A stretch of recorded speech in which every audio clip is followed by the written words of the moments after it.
मौलिक कृति पर हमारा विचार होना चाहिए, चिंतन होना चाहिए, और उस मौलिक कृति के लिए हमारा जो भी प्रयास होगा वह हमें यशस्वी बनाएगा।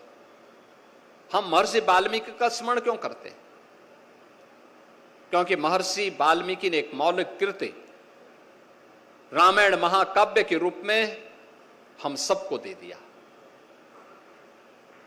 वैदिक संस्कृत ये व्याकरण निष्ठ था, थोड़ा आम जन की भाषा से अलग होकर के कठिन संस्कृत भाषा का उसमें इस्तेमाल था, लेकिन लोक भाषा में, लौकिक भाषा में व्याकरण को उस लौकिक भाषा में उन्होंने अपना महाकाव्य रामायण का रचा। महर्षि वाल्मीकि ने इतना उपयोगी हो गया, दुनिया के अंदर जितने भी भगवान राम पर साहित्य रचा गया उसकी आधारशिला कोई बनी तो महर्षि वाल्मीकि का रामायण बन गया, आदि महाकाव्य रामायण बन गया।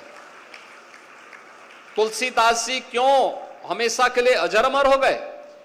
क्योंकि उन्होंने लौकिक भाषा, हमारी लौकिक भाषा अवधि थी, अवधि में उन्होंने रामचरितमानस रच करके लोगों को के अंदर उनके सुख में, उनके दुख में, उनके हर पक्ष में राम के चरित्र को उनके अंतर मन में इस रूप में कर दिया।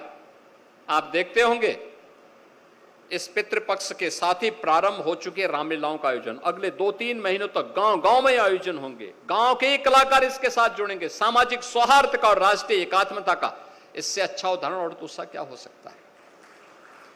यह मौलिक कृति की देन होती है। ऐसे ही मौलिक कृति जब भी कोई रचता है, लिखता है, तो न केवल कृति अमर होती है बल्कि उसके रचयिता को भी अमर कर देती है, उसको भी अमर कर देती है। और उस मौलिक कृति को हम अच्छी पुस्तकों के ही सानिध्य में आगे बढ़ा सकते हैं।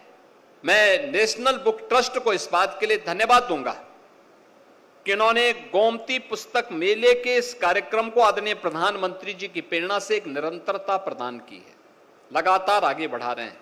अभी लखनऊ में है और फिर नवंबर में गोरखपुर में ये लोग आ रहे हैं।